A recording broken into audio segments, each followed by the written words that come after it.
Psaume 24, 2024. Matthieu 24, 2024. Luc 24 par rapport au ministère des femmes, 2024. Et donc nous allons vraiment rentrer dans une série d'enseignements qui vise à préparer l'Église, qui vise à ce que l'Église soit faite prête pour accueillir la seconde venue du roi des rois. Si nous, chrétiens, aujourd'hui, nous vivons, nous devons vivre dans l'espérance d'être enlevés de la terre quand Jésus-Christ reviendra. Un chrétien qui vit sans l'espérance de l'enlèvement est un chrétien qui est déjà mort, je vous le dis en vérité. L'église primitive, elle avait une force, parce que vous allez voir dans le livre de 1 Corinthiens 13, l'apôtre Paul va dire, maintenant, ces trois choses demeurent. L'amour, la foi, l'espérance. Et Paul dit, le chrétien se réjouit en espérance parce que notre cité à nous n'est pas ici-bas. Notre cité à nous, comme on dit hébreu, elle est dans les cieux où nous attendons comme Seigneur et Sauveur Jésus-Christ de Nazareth qui revient bientôt. C'est pourquoi la vie d'un chrétien doit être fondée sur l'espérance de la vie éternelle. Jean déclare, quiconque a cette espérance en lui se purifie comme lui-même est pur. Un chrétien qui n'a pas d'espérance est un chrétien qui va être troublé dans sa marche de la sanctification. L'espérance encourage le chrétien à se sanctifier parce que le chrétien est porté vers un avenir meilleur. Le chrétien est porté vers un avenir éternel. Le chrétien est porté vers un bien-être éternel. C'est la raison pour laquelle quand il espère en Dieu, cela l'excite, cela l'encourage à se sanctifier et à fuir le péché pour pouvoir attendre le retour du Seigneur dans l'assurance. Amen. Il y a une chose que le diable a volé à beaucoup de chrétiens en ce temps de la fin. C'est l'espérance de la vie éternelle. Je vous le dis en vérité. C'est pourquoi on voit les chrétiens venir au Seigneur Jésus-Christ. Ils ne viennent même pas à Jésus-Christ pour la vie éternelle. Ils viennent à Jésus-Christ pour les choses passagères de la terre. Tu peux obtenir les choses passagères de la terre et passer à côté de ton éternité. Laissez-moi vous dire une chose. Quand le Seigneur Jésus-Christ était sur la terre, vous savez, ce n'est pas toutes les personnes que Jésus a guéries qui ont été sauvées. Ce n'est pas toutes les personnes qui ont vu les miracles de Jésus qui ont été sauvées. Ce n'est même pas toutes les personnes que Jésus a utilisées qui ont été sauvées. Il y a beaucoup que Jésus a utilisées qui sont en enfer aujourd'hui. Il y a beaucoup que Jésus a guéri qui sont en enfer aujourd'hui. Il y a beaucoup qui ont expérimenté les choses avec Jésus qui ne sont pas sauvés aujourd'hui. Parce que les motivations pour lesquelles ils sont venus vers Jésus, ce n'était pas l'éternité. Dieu est bon. Vous comprenez? La Bible déclare que quand il fait lever son soleil là, il fait lever son soleil sur les bons et sur les méchants. Quand le soleil là se lève, est-ce que ça ne veut dire que les chrétiens? Même les méchants sont au bénéfice du soleil divin. Qu'est-ce que je veux dire par là? Rappelez-vous un peu dans Luc 17 de l'histoire des 10 lépreux. Les 10 lépreux souffraient. Ils avaient besoin de guérison. Mais sur les 10 lépreux, 9 ont été guéris, mais un seul a été sauvé. Quand Jésus-Christ t'a délivré, ne veut pas dire que tu es sauvé. Ne veut pas dire que tu as le ciel. Attention. Pourquoi seul le Samaritain, lépreux, qui est revenu vers Jésus-Christ, Jésus lui dit, mais j'ai guéri 10. Les 9 autres, où sont-ils? Ne sait-il trouver que ce Samaritain pour revenir sur ses pas et donner gloire à Dieu? Et il dit quoi à ce Samaritain? Il dit, va en paix, ta foi t'a sauvé. Autrement dit, les 9 autres qui ont vu le miracle de la guérison n'étaient pas sauvés. Voir Dieu accomplir un miracle dans ta vie ne veut pas dire que tu as le ciel. La grâce est trompeuse. Voilà pourquoi il y a beaucoup de chrétiens qui ont expérimenté la grâce de Dieu, mais qui n'auront pas le ciel. Parce que le ciel est basé sur une condition très stricte. Rechercher la paix et la sanctification. Chercher la paix avec tous, la sanctification, sans laquelle personne.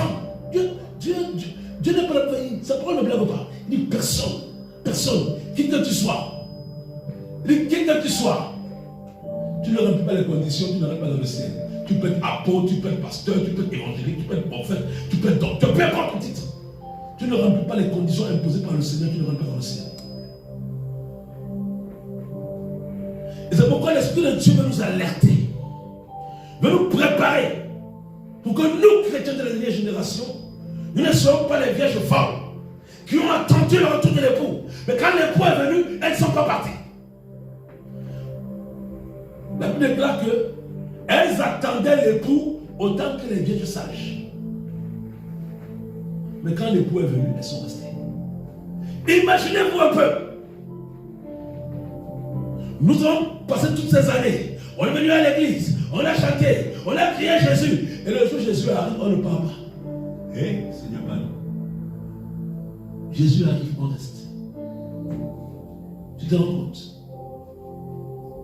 Jésus arrive.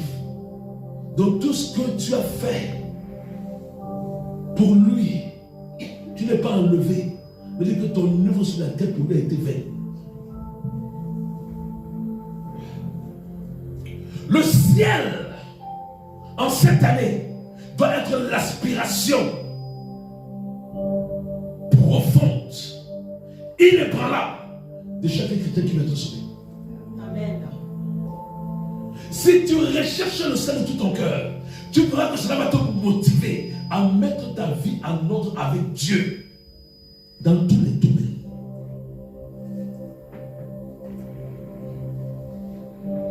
Le Saint-Esprit me dit ceci cet après-midi.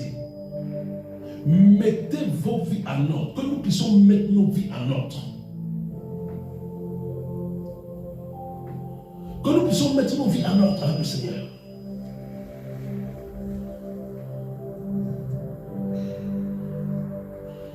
Je n'aimerais pas voir la désagréable surprise du Seigneur Jésus-Christ. Qu'au jour de l'enlèvement, pendant que les chrétiens véritables sont en train d'être enlevés en un instant, moi je vais sauter et puis la terre chrétienne. Parce que c'est ce qui va se passer. Quand Jésus va revenir, ceux qui veulent être partis, quand tu fais ça, la terre dit que tu pars où? Quand elle se sanctifie péché du ciel, toi tu étais en train de t'attacher aux choses de la terre. Reste là. C'est pourquoi la Bible déclare que ce jour-là, il y aura des pleurs et des grincements de dents. Pas pour les pères. Quelqu'un m'a dit hier une chose qui m'a touché. C'est un ami qui me disait ça hier. Il disait, mais vous savez, pour nous qui vivons ici à Londres, en vérité, je vous dis une chose. Quand je vois les Européens là vivre, ça de cela même quand Jésus va revenir, eux ça va rien le dire. Parce que eux, ils sont déjà vendus à Satan. Donc, eux, vous voyez, il y a certains qui sont déjà allés même mettre sur eux des trucs bizarres. Mais c'est pour nous, chrétiens, nous qui parlons du retour de Jésus-Christ, nous qui sommes déjà attendant son retour, il vient et nous ne sommes pas enlevés. Le païen, il n'a pas d'espérance.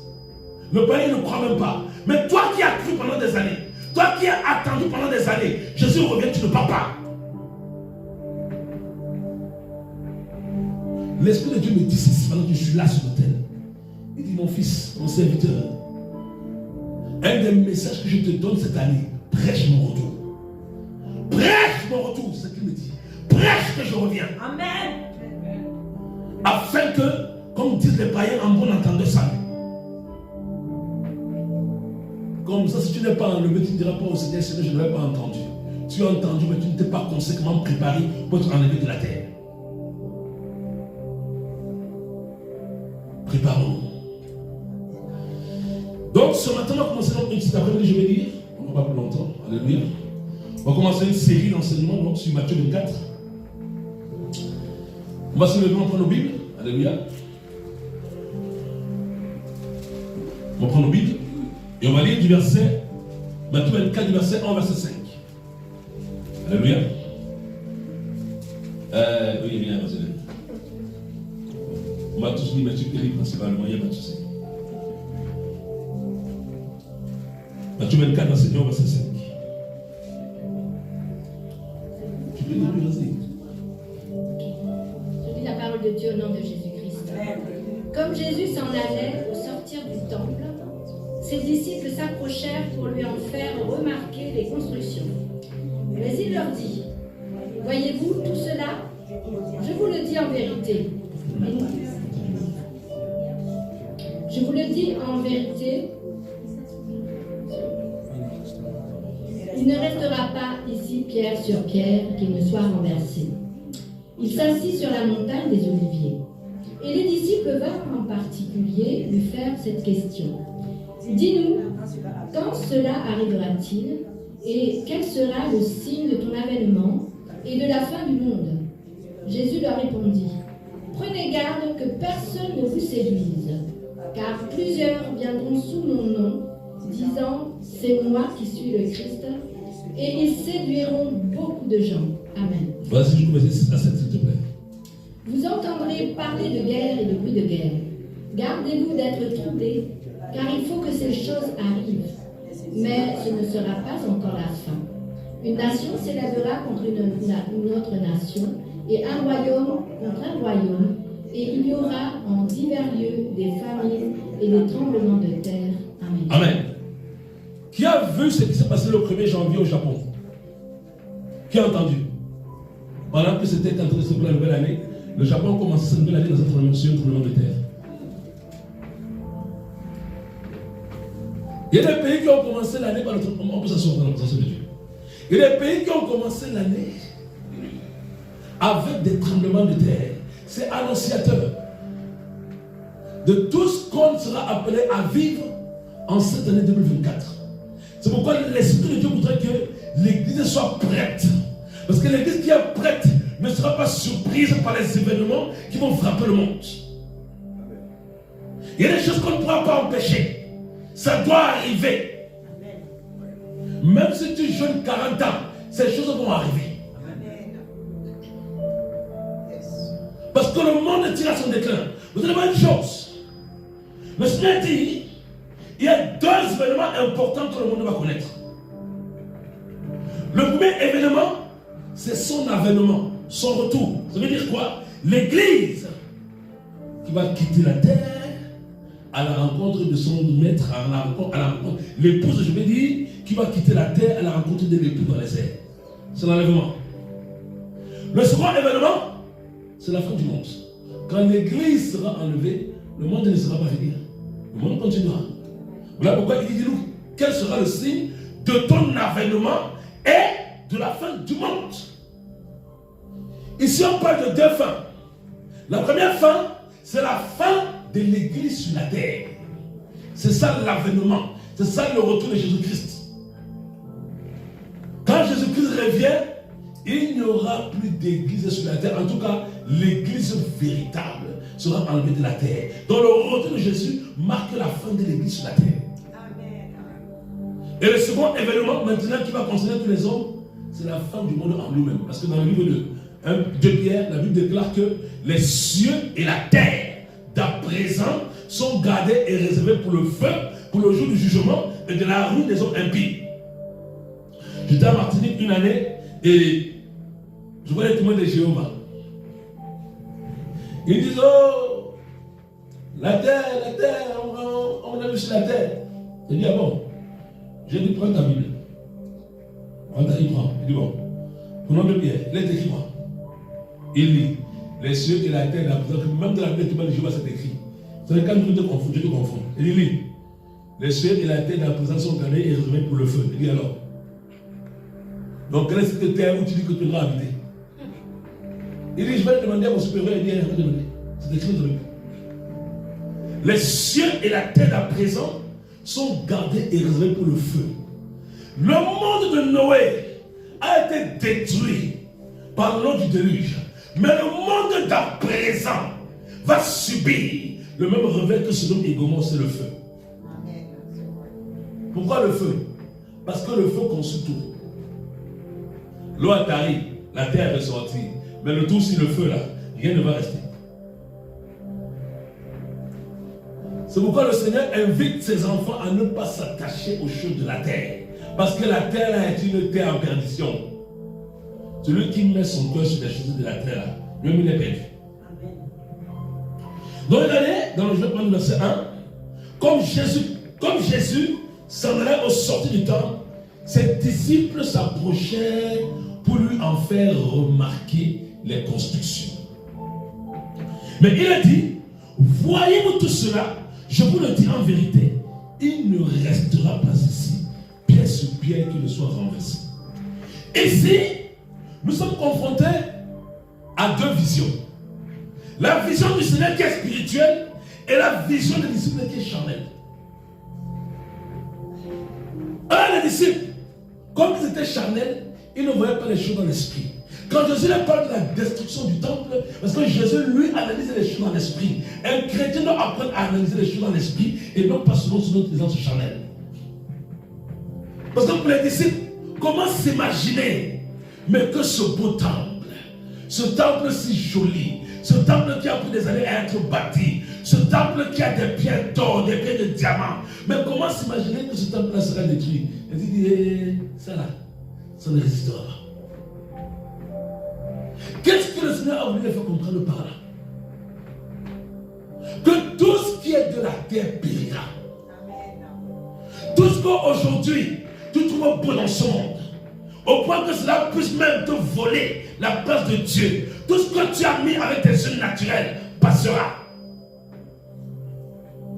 Le Seigneur voulait dire aux disciples, ne laissez pas vos yeux braquer vers les choses superficielles de ce monde. Ne regardez pas à la beauté artificielle, ne regardez pas à la beauté fictive, c'est mensonger, ça passera.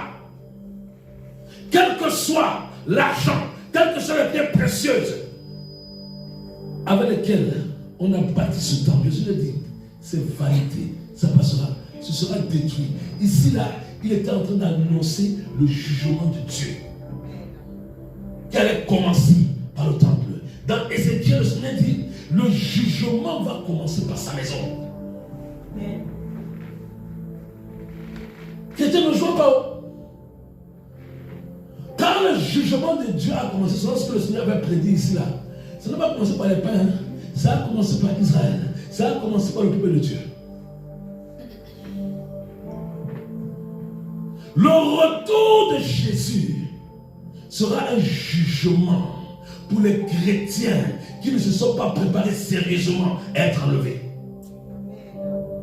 Le retour du Seigneur Jésus-Christ sera un jugement pour les chrétiens charnels, pour les chrétiens amoureux du monde, pour les chrétiens admiratifs du monde, pour les chrétiens admiratifs comme les disciples des belles pierres qui ont le temple. Le Seigneur donne un jugement terrible. Tout sera détruit. Et ici, vous savez, quand vous regardez dans l'esprit, quand le Seigneur parle ici du temple, écoutez bien, il parle d'abord du corps de l'homme. Amen. Comprenez-vous qu'il a dit, détruisez ce temple en 3 jours et je le rebâtirai. Ils n'ont rien compris dans la chair, il parlait du temple de son corps. Amen. Comme mettez-moi dans le tombeau, je vais sortir. Amen. Donc quand ici, il parle des belles pierres qui ornent le temple. On parle ici là de la beauté fantaisiste avec laquelle beaucoup de personnes, hommes comme femmes souvent, vont orner leur corps. Jésus dit, tu ornes ton corps avec des fantaisies, ton corps sera appelé à la destruction. C'est ce qu'il est en train de dire. Parce que cette beauté est illusoire. Cette beauté est une beauté idolâtre. Dieu ne veut pas de cette beauté. Parce que le temple que vous voyez là, à cause des belles pierres qui ornaient le temple était venu pour ces personnes, un objet d'idolâtrie. Le temple même passait avant Dieu dans leur vie. Ils étaient tellement fans de leur temple, à cause de tout ce que le temple manifestait en apparence. Combien d'hommes aujourd'hui, combien de femmes aujourd'hui sont idolâtres de leur corps à cause de la beauté trompeuse, à cause de la beauté artificielle, à cause de la beauté mensongère? Regardez aujourd'hui le monde. Comment est-ce que Satan a rendu les hommes idolâtres de leur corps? Comment est-ce que Satan a rendu les hommes idolâtres de la beauté mensongère? Au point que vous avez même des chrétiens aujourd'hui, ils ne peuvent pas se débarrasser des choses vaniteuses parce qu'ils en sont devenus idolâtres. C'est pourquoi le Seigneur réprouve tout ce qui est de la beauté artificielle. Parce que la beauté artificielle est une idolâtrie. Une femme qui soit une personne sans se maquiller. Idolâtrie. Aucun idolâtre n'aura d'héritage dans la vie éternelle. Aucun. Rouge à lèvres, idolâtrie. Bijoux, idolâtrie. Haute à l'homme, idolâtrie. Dieu appelle ça des idoles. Pourquoi? Parce que regardez aujourd'hui comment est-ce que le monde entier est en admiration devant cela. Le monde entier est en admiration devant cela. J'étais à Toulouse hier. Mon fils me montre la photo de sa grande soeur. J'ai dit, Seigneur Jésus, Mami Wata. J'ai dit, Jésus-Christ de Nazareth, comment ça? Et il a fait, tu sens que ce n'est plus elle qui est là. Tellement elle était farcie. Vous n'avez pas remarqué que quand vous vous maquillez, vous prenez le visage des sirènes. Laissez-moi vous dire une chose ce soir, cet après-midi, qui est très vraie. Toute femme qui se maquille n'a plus son visage naturel. Il y a une sirène qui épouse ton visage. Et c'est cette sirène qui épouse ton visage qui te rend séductrice. Ou séducteur. Quand tu utilises les éléments de la sirène, tu deviens avec elle. Donc elle t'épouse, elle te marie. C'est normal. Tu as ce qui lui appartient. Et tu penses alors que tu es belle, que tu es beau. C'est la sirène. Voilà pourquoi vous allez voir, une fois j'ai vu des femmes maquillées et non maquillées, c'est le jour et la nuit. Quand elles sont maquillées, elles ont un visage. Quel est ce visage qu'elles ont quand elles sont maquillées? C'est quel visage qu'elles ont? C'est plus le visage. C'est un visage satanique. Beau en apparence, mais pourriture, abomination devant l'Éternel. Je vous ai dit la fois dernière, j'étais en train de parler avec des petits sorciers à la mission. Quand ils m'ont dit, papa apôtre, mais les pommades qu'on utilise là pour le corps là, papa apôtre, ça fait les semences, les hommes ont fait ça là-bas. Il dit, hey, rouge à lèvres avec le sang de l'homme.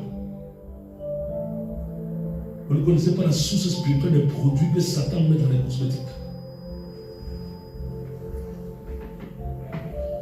Combien de chrétiens, combien de chrétiennes à la porte du ciel, malgré toutes les œuvres qu'ils ont faites pour Dieu sur la terre, à la porte du ciel, Dieu lui dit, à cause de ta boucle d'oreille, tu ne peux pas entrer ici.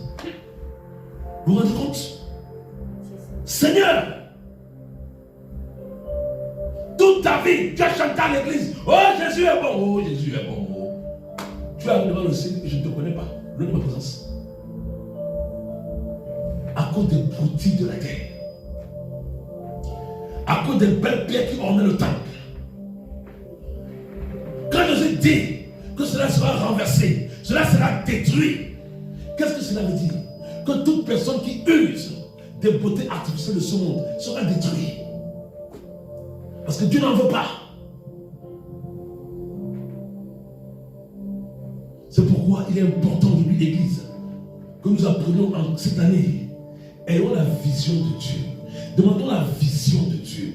Demandons au Saint-Esprit de nous enseigner à voir les choses comme Dieu les voit. Les disciples ici, ils avaient une vision qui était contraire à la vision du Seigneur. Seigneur, c'est joli. Il dit que ça, c'est la destruction. C'est la mort. Parce que son regard était spirituel. Son regard était différent du leur.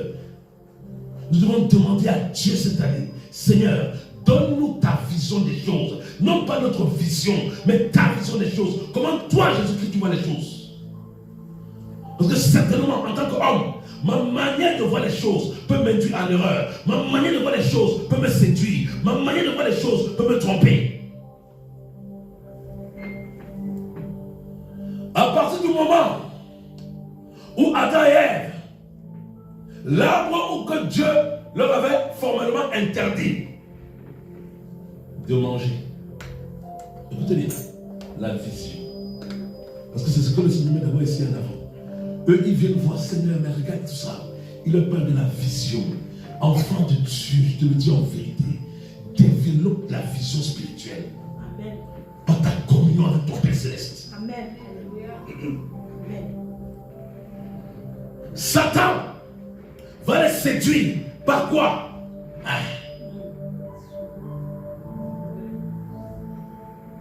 La convoitise des yeux, c'est joli, c'est beau, c'est tes yeux naturels là, tes yeux naturels peuvent t'induire à l'erreur. Et Satan ne change pas dans ses stratégies.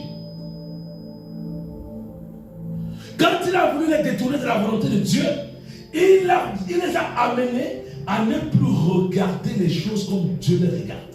Et dès l'instant qu'ils n'ont plus regardé le fruit interdit, défendu, avec les yeux de Dieu, mais avec les yeux à eux, ils sont tombés dans le pied du diable.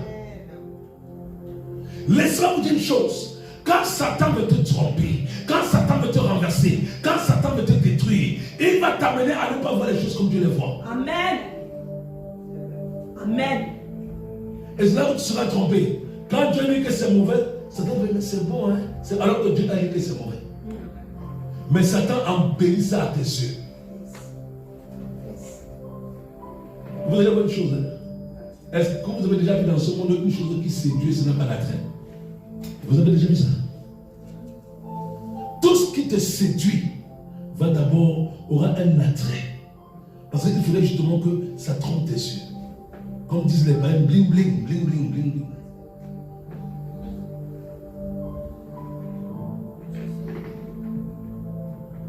Tu dois regarder très bien. Je dis une chose. Le monde a été vendu au diable par la désobéissance d'Adam et Ève. Mais la désobéissance est passée par quoi? Tout ce qui est audiovisuel. Audiovisuel. Audiovisuel. Regardez aujourd'hui, dans ce temps de la fin, qu'est-ce qui a absorbé les gens? Prenez les métros, les avions, les transports publics, les relations sociales sont détruites entre les hommes. Aujourd'hui, tu entres chacun dans son téléphone. On ne peut pas se dire bonjour. Les hommes sont dépouillés d'affection naturelle, audiovisuelle. Ils sont tellement plongés dans ce que ça absorbe les hommes. Voilà pourquoi cette année, le Seigneur a dit pas de distraction. C'est-à-dire que ne te laisse pas prendre. Ce n'est pas encore arrivé à qui? Parfois, tu prends ton téléphone. Quand l'heure de la prière vient, non. J'ai fait un petit tour sur Facebook. Tu dis, bon, ok, je vais aller écouter la prédication là. De la prédication là, tu as zappé.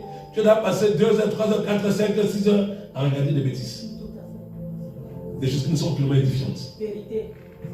Parce qu'il y a une puissance d'attraction. Mais c'est le même procédé que Satan a procédé le monde. Il a fallu qu'il attire l'attention de Ève, ce que Dieu condamnait. Voilà pourquoi le Seigneur dit, n'appelez pas Esaïe, il dit, n'appelez pas conjuration. Ce que ce peuple appelle conjuration. N'adoptez pas le langage du monde. N'adoptez pas un langage contraire à celui de Dieu. N'adoptez pas une vision contraire à celle de Dieu. Parce que nous avons dans des temps où même dans l'église, faites attention. J'ai entendu les hommes de Dieu dire, on peut évoquer les esprits de mort parce que Saül est allé invoquer l'esprit de Samuel. J'ai entendu enseigner sur YouTube des abominations comme ça.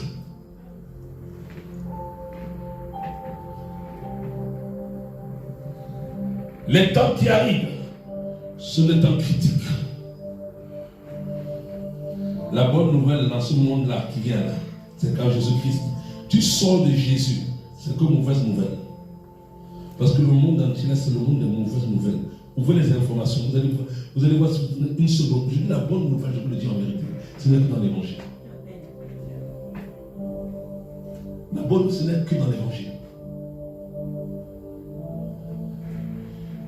Mais il a entendu tout cela, je vous le dis en vérité, il ne restera pas ici pièce sur pied qu'il ne soit renversé. Il s'assied sur la montagne des Oliviers. Et les disciples viennent en particulier lui faire cette question. Dis-nous quand cela arrivera-t-il et quel sera le signe de ton avènement et de la fin du monde.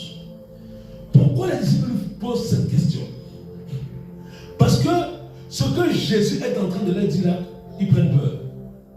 Ils savent que c'est vrai. Quand le Seigneur dit que ce temple-là sera détruit, ne regardez pas l'apparence.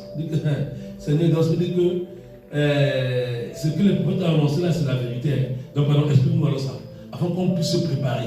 Quand ils posent la question au Seigneur, parce qu'eux-mêmes, ils veulent se mettre en alerte par rapport à ce qui va arriver bientôt sur la terre. Seigneur, dis-nous, explique-nous. Quand la Bible déclare que Jésus a pris le temps de s'asseoir pour leur enseigner Matthieu 24, cela signifie en fait l'importance pour nous chrétiens de ne pas être surpris par ce qui est en train d'arriver sur la terre, parce que Dieu a pris le temps de nous prévenir et de nous avertir. Le chrétien qui ratera l'enlèvement, c'est sa responsabilité. Je vous le dis en vérité. Parce que Dieu n'a eu le sens de crier, et Dieu n'a eu le sens de crier aujourd'hui pour nous prévenir, afin que nous puissions nous préparer sérieusement. J'ai bientôt fini. Verset 4. Quand il pose la question à Jésus, Seigneur, mais vraiment ton retour là c'est quand? Seigneur, la fin du monde là c'est quand? Regardez la réponse que Jésus leur donne. Verset 4. Il dit que personne ne vous séduise. Pourquoi le Seigneur donne cette réponse, cette injonction? Que personne ne vous séduise. Pourquoi? Il voulait tout simplement attirer leur attention sur le fait que son retour va susciter une séduction terrible de la part de Satan pour empêcher les chrétiens de se préparer dans la vérité. Quand il dit que personne ne vous séduit, c'est-à-dire que toi-même, chrétien, ne te séduis pas. Dans personne là, inclus-toi aussi. Amen. Parce qu'il y en a qui peuvent se séduire, je vous le dis en vérité. Et les chrétiens qui se séduisent eux-mêmes. Tu peux te séduire toi-même sans le savoir. Attention. J'aime beaucoup dans la Bible l'histoire du publicain et du pharisien. C'est deux hommes qui vont dans le temple, c'est dans Luc 7. C'est deux hommes qui vont dans le temple pour prier. Ici, je suis en train de parler comment un chrétien peut se séduire lui-même. Surtout nous les chrétiens de la sainteté. Le pharisien, mettez-le aujourd'hui comme les chrétiens de la sainteté. Et le publicain, c'est le pauvre pécheur qui arrive devant le Seigneur et qui reconnaît son état, qui s'humilie devant le Seigneur. Ils arrivent dans le temple pour prier. Voilà un debout. Oh Seigneur! Ne regarde pas une bonne chose. Seigneur! Oh! Je ne mens pas! Je ne vole pas! Je ne triche pas! Je ne fornique pas! Je donne ma dîme! Je donne mes offrandes! Seigneur! Je ne suis pas comme ce gros pécheur là. Il a tout gagné sa prière. Il a bien commencé, hein? Mais quand il dit je ne suis pas comme lui, un gros pécheur. Il n'est pas dépouillé, un gros pécheur. Je te là-bas, Seigneur, aie pitié de moi, je me suis même battu. Aie pitié de moi, Jésus. Celui qui est venu en exaltant toutes ses œuvres, qui se croyait le plus saint, qui se croyait le plus juste, qui se croyait le plus parfait. Regardez comment il est séduit. Il sort là, il est content. Il dit, ah non, Dieu a entendu ma prière aujourd'hui. Là, hey, il est même content. Mais le Seigneur dit qu'il est sorti de là souillé.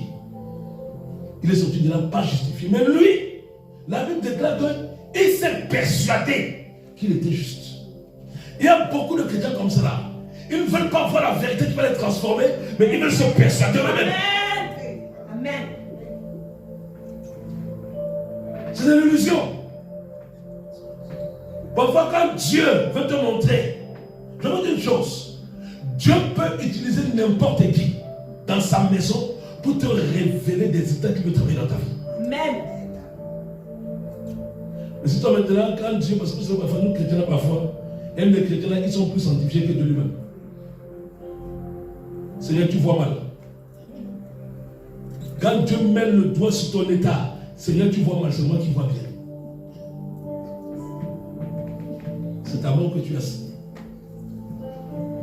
Yes, oh.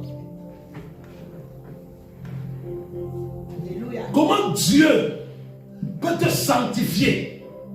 Rappelez-vous de Jésus-Christ, du Seigneur Jésus-Christ dans le livre de Jean 13.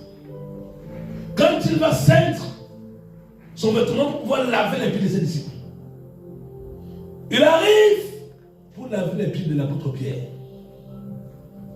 Pierre, ici, il est dans ce que j'appelle la fausse humilité. Oh Seigneur, non, Seigneur, non, Seigneur. Je lui dis, mon ami, il y a combien? Sors de ta fausse humilité là. Vous voyez la maman qui est devant toi.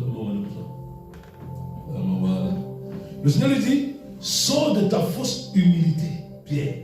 Si je ne te lave pas les pieds là, tu n'as pas de part avec moi. Si tu ne laisses pas le Seigneur reprendre ta vie, n'attends pas aller au ciel. Amen. Parce que si le Seigneur te reprend, c'est parce qu'il t'aime. Yes. On aspire à aller au ciel. Et quand le Seigneur nous reprend, on se fâche. Fâche-toi.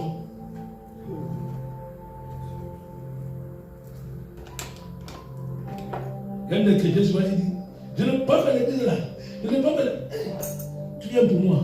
Pardon, ne viens plus. Si c'est pour moi, apôtre Pierre, avant que tu viennes à l'église, ne viens plus parler. Si tu ne viens pas à l'église pour ton salut personnel, alors ne viens plus. Il y a un temps où Dieu ne va plus supplier les chrétiens. Tu dois comprendre que c'est une question de vie ou de mort. Et à toi maintenant de prendre fermement la décision de travailler à ton salut. Quand tu viens à l'église, c'est pour travailler à ton salut. Amen. Yes.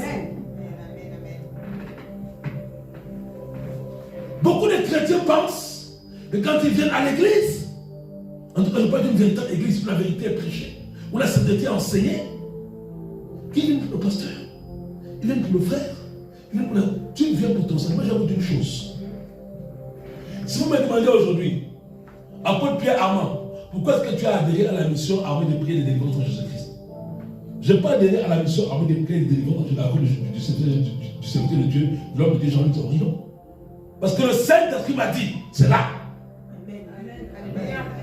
Maintenant, s'il me dit c'est là, Seigneur, moi je ne vais pas. Parce que peut-être l'homme de Dieu m'a repris, je pars. Et qui me dit c'est là. Si je ne vais pas là, c'est moi qui perds mon âme. C'est pas lui qui c'est moi qui perds mon âme. Ma désobéissance va entraîner ma perte. Dieu te veut à gauche, tu vas à droite dans la désobéissance. C'est pourquoi je vous dis une chose aujourd'hui. Un chrétien ne peut pas aller prier n'importe où. Un chrétien ne peut pas aller prier dans n'importe quelle église. Un chrétien doit aller prier sous la direction du Saint-Esprit. Un chrétien doit aller rendre un culte là où Dieu l'a défini. Amen. Et pas là où c'est le ciel. Le Seigneur m'a dit dans le Deutéronome, je crois, il dit que tu iras là où je te montrerai et là tu offriras ton offrande. Il dit, tu iras là où je te montrerai, là où je te révélerai. Il y a beaucoup de chrétiens, je vous le dis en vérité. Ils seront surpris au jour dernier. Parce que Jésus m'avait dit, mais quand tu es venu, mon fils, ma fille, je t'ai dit, restez ici là, pour que je puisse te sanctifier, que je puisse te délivrer, que je puisse te préparer. Mais tu as cherché la facilité. Là où on te disait les choses que tu entends, c'est ce qui flatte ton ego. Je vous dis une chose, entre guillemets, même personnellement, quand vous recevez souvent des messages ou des prophéties qui élèvent votre ego, faites attention. Même si la prophétie semble très spirituelle, faites attention. Oh non, tu souffres la puissance de Dieu. Faites attention. Et comment ton ego monte? Ah, moi je connais n'importe qui. Moi là, tu peux m'utiliser à un niveau. Quand je vais seulement tousser comme ça, les mots vont se réveiller. Ton ego insensé. Dieu n'est pas là-dedans. Satan peut donner des prophéties pour encenser l'ego des hommes. Il y a souvent des prophéties que Dieu ne donne pas avant un certain temps parce qu'il sait que tu n'es pas encore prêt à les porter. C'est un Dieu de sagesse. Il a dit aux disciples, il y a des choses que je ne peux pas encore vous dire maintenant parce que vous ne pouvez pas encore les porter. Dans certaines prophéties que tu reçois avant le temps, pour que c'est Dieu, je ne pense pas Dieu. Dieu a un temps pour libérer certains messages.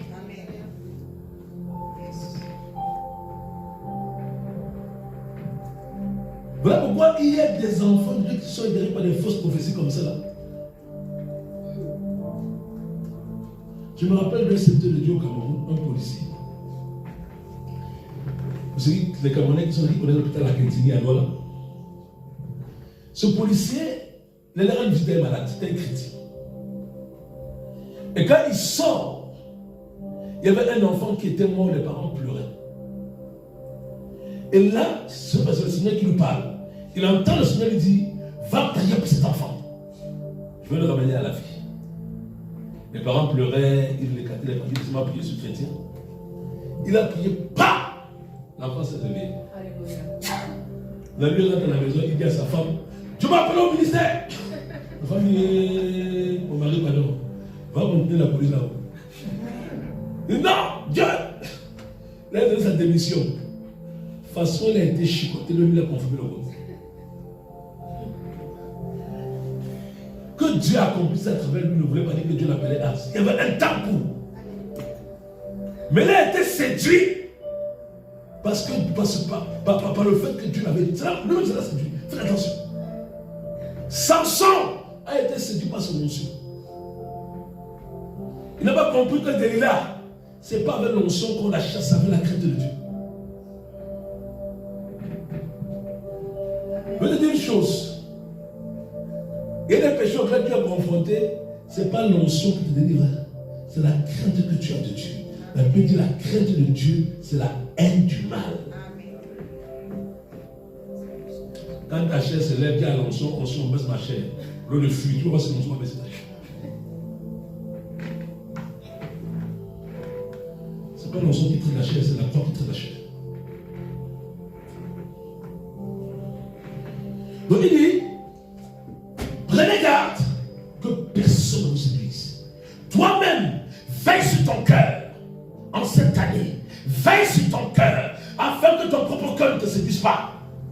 Juge profondément l'état de ton cœur. Juge profondément les intentions de ton cœur. Parce que sinon, ton propre cœur pourra te séduire. Tout ce que tu fais pour Dieu, juge profondément tes motivations. Est-ce que tu les fais réellement parce que tu veux que Christ soit glorifié? Est-ce que tu les fais parce que tu veux être vu, parce que tu veux être apprécié, parce que tu veux être admiré, parce que tu veux être applaudi? Mais quand tu as fait là, on ne t'a pas félicité, tu es mécontent. Mais je te dis une chose. Quand tu dis soi-disant faire une chose pour Dieu, lorsqu'on ne te dit pas merci, tu n'es pas content. C'est pas pour Dieu que tu as ça. C'est pour toi-même. C'est pour ça qu'on ne t'a pas remercié, qu'on ne t'a pas félicité, tu es fâché. Ça veut dire que ce n'est pas pour Dieu. Il y a un frère de la délivrance que j'aime beaucoup. Le prophète Zembélé. Il dit, je m'appelle serviteur inutile. C'est son nom. Il dit, serviteur inutile, il dit présent.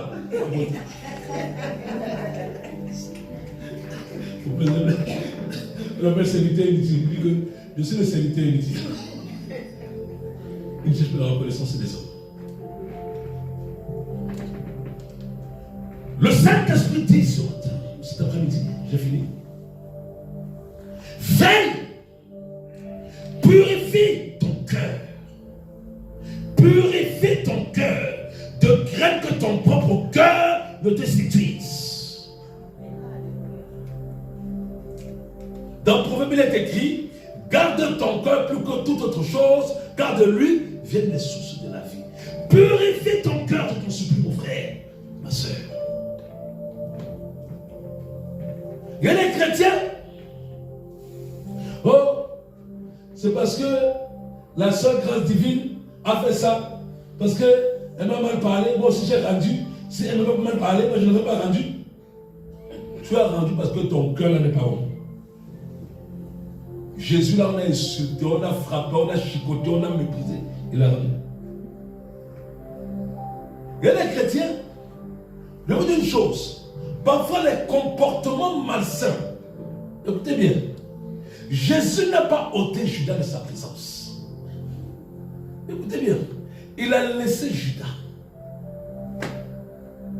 il a laissé Judas parmi ses disciples. Et quand l'heure de Satan est arrivé, il a dit quoi à Judas? Mon ami, fais ce que tu as fait. L'adversité, Dieu ne l'enlèvera pas de ta tête. Non, non, non. Alors, cette qualité de prière-là qu'il faut même s'entendre. Seigneur, enlève l'adversité, il va laisser l'adversité. Il aurait fallu l'adversité pour que la gloire de Dieu soit révélée à travers Jésus-Christ. Il y a des personnes que Dieu n'enlèvera pas de ton chemin. Il va les laisser là. Parce que leur mauvais caractère va t'exciter à changer ton mauvais caractère à toi. Dans la maison du Seigneur, personne n'est le problème de personne. Tu es ton propre problème. Quand l'autre t'insulte, c'est vrai. Si toi, un fou t'insulte, et toi, tu vas aussi insulter le fou, on va dire que tu es quoi? Merci. Dans la maison du Seigneur, chacun a son propre problème. Ton problème est lié à ton cœur. Quand tu es en colère, la colère est une expression de ton cœur. Quand tu es amer, l'amertume est une expression de ton cœur. Quand tu es calomniateur ou calomniatrice, c'est une expression de ton cœur.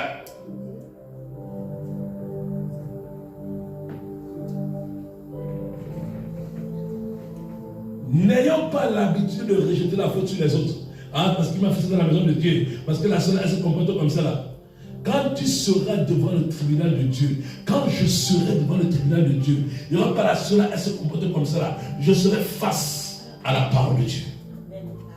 Elle dit quoi aux Juifs? Elle dit quoi aux pharisiens? Cette parole-là, c'est elle qui vous jugera au dernier jour. Alors, définissons nos attitudes d'après la parole de Dieu. Et non pas d'après le comportement des frères ou des sœurs.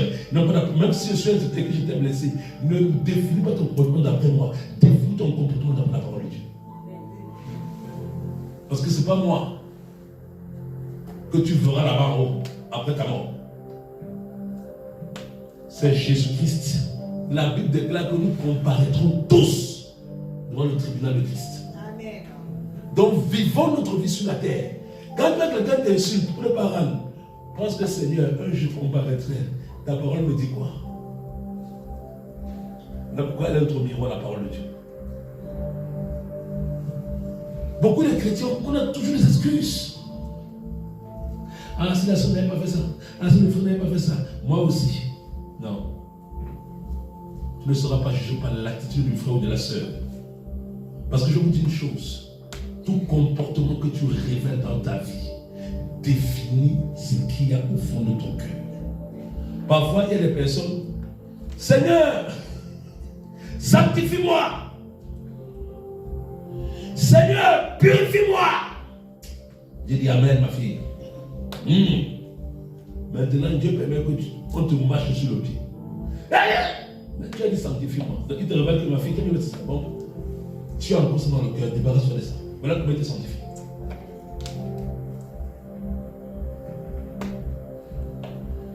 Donc, que personne ne vous séduise. Toi-même ne te séduis pas. Les personnes qui se séduisent par elles-mêmes, ce sont les personnes qui ont cette faculté par elles de se persuader par elles-mêmes. Elles ne laissent pas le Saint-Esprit les persuader. Elles ne laissent pas le Saint-Esprit les convaincre, mais elles-mêmes produisent leurs propres convictions, elles-mêmes produisent leur propre persuasion. Ta persuasion propre t'enverra en enfer. La persuasion qui sauve, la conviction qui sauve, ce n'est pas celle de l'homme, c'est celle du Saint-Esprit. Amen.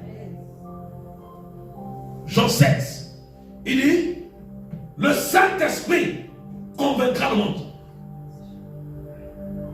Mais il y a des chrétiens là, on est champions pour se persuader nous-mêmes. Même pour prêcher comme ça avant, parfois tu trouves des explications que non, que tu es trop juste.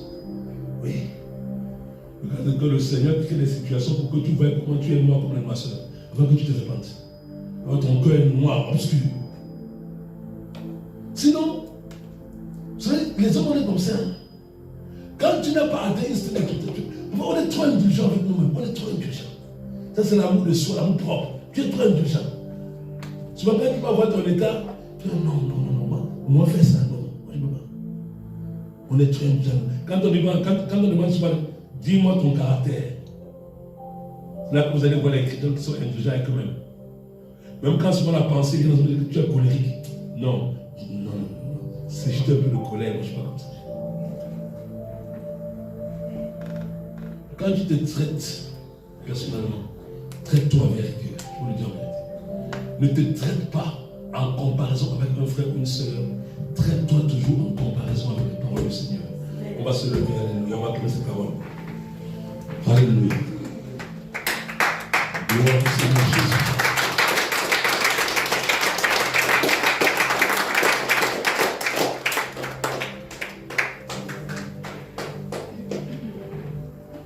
Tu vas adresser une prière au Seigneur comme ça se passe cet après-midi.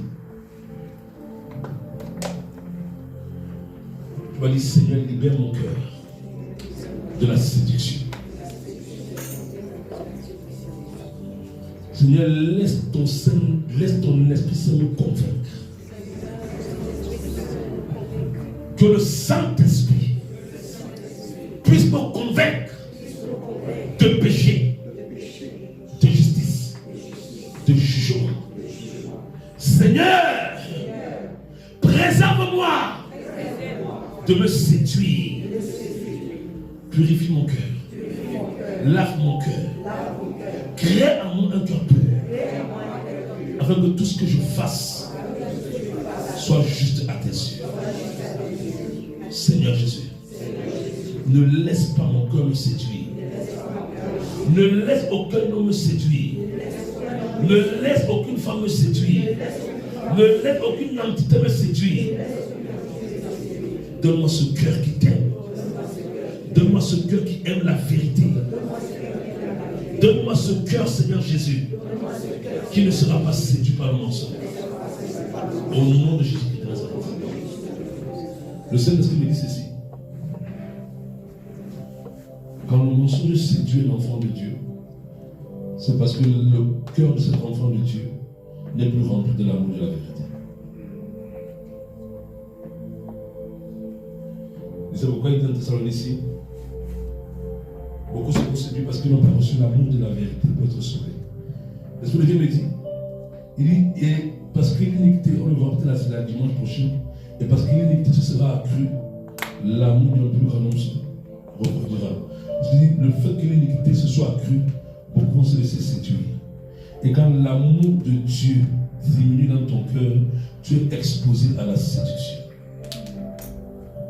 Quand l'amour de la vérité diminue dans ton cœur, tu es vulnérable. Le séducteur peut t'avoir. Si Satan n'a pas pu séduire Jésus dans le désert, c'est parce que le Seigneur Jésus était attaché à la vérité. Qui que nous soyons dans la maison de Dieu, si nous perdons l'amour de la vérité, nous devenons vulnérables, nous devenons perméables. L'ennemi peut nous atteindre et nous séduire. L'arme contre la séduction, c'est l'amour. Amen. L'amour de la vérité. C'est pourquoi même si la vérité te blesse, bénis le Seigneur. Même si elle te fait mal, bénis le Seigneur. Parfois pour que la vérité te guérisse, elle doit souvent te blesser. Gloire au Seigneur Jésus-Christ de Nazareth. Alléluia. Donc, juste avant que nous puissions passer, voilà. N'oublions pas que demain, dès 8h, je crois, sur le YouTube, oui, de l'armée de prière de délivrance. Donc, nous commencerons l'évangile, ça annonce cela ce matin. Les prières 24h sur 24. Donc, vraiment, je nous invite à nous connecter à ces moments particuliers parce que la Bible nous invite, n'est-ce pas, à prier sans cesse. Alléluia. Jésus m'a dit dans Matthieu, dans Luc 21, je vais dire, veillez et priez en tout temps, afin que vous ayez la force d'échapper à toutes ces choses et de paraître debout devant le Fils de l'homme. Autrement dit, celui qui ne prie pas n'aura jamais la force de surmonter le mal ou de vaincre la puissance du mal.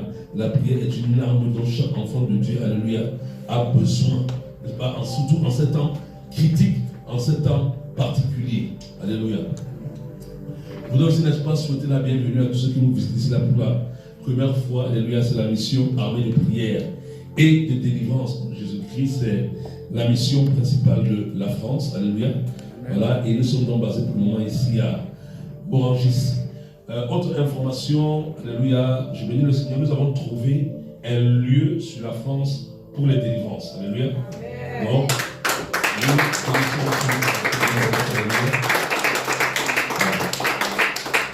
c'est en brousse, donc on allait crier là-bas.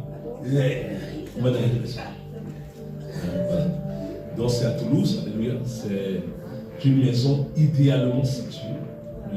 C'est vraiment bien retiré. C'est à 10-15 minutes du centre-ville de Toulouse. Toulouse est bien desservie, je le dis parce que comme j'ai pas mal de demandes par rapport aux délivrances, alléluia, parce qu'il y a plusieurs personnes qui ne peuvent pas se rendre sur la vidéo. Donc nous aurons normalement une semaine de délivrance à la fin de ce mois, alléluia. Voilà. À la fin de ce mois sur Toulouse, je donnerai l'adresse exacte. Donc j'ai dit ça en fait pour que tous ceux justement qui ne peuvent pas se rendre sur Médian, faute de moyens justement, puissent, n'est-ce pas, se préparer à aller sur Toulouse. Toulouse, c'est quoi? Si vous prenez l'avion, si vous prenez tout, le billet d'avion pour l'avoir à 50 €, pour l'avoir avec EasyJet. Donc parfois quand on se prend tout, on va avoir les billets d'avion très moins chers. Sinon avec Flixbus. Donc normalement, il y a la séance Sophie là-bas qui depuis l'aéroport ou depuis justement la gare pourra récupérer les retraitants, n'est-ce pas, pour la semaine de délivrance. Alléluia, comme j'ai été conduit par plusieurs personnes. Donc c'est la raison pour laquelle nous bénissons vraiment le Seigneur qui nous ouvre les portes par la grâce de Dieu. Alléluia. Cette année, on a demandé, c'est l'année de l'expansion. Alléluia.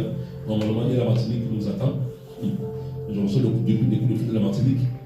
La Suisse aussi. Cette année-là, il faut vraiment préparer la grâce du Seigneur. On a plusieurs frères et sœurs en Suisse, vous voyez. Le Seigneur a dit, la moisson est grande, mais il y a peu d'ouvriers. Priez le maître de la moisson d'envoyer les ouvriers dans la moisson. Alléluia. Il y a aussi Lyon, parce qu'on a aussi des frères et des sœurs au niveau des Lyons. Donc tout ça, dans le Seigneur, que nous puissions structurer cela, alléluia, pour la gloire de notre Seigneur Jésus.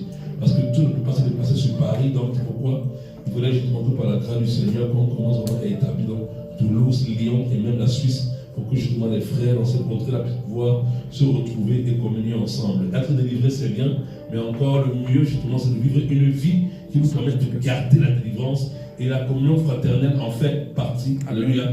Et l'enseignement aussi de la parole en fait partie. Alléluia. Acclame le Seigneur Jésus-Christ de Nazareth pour cette soirée.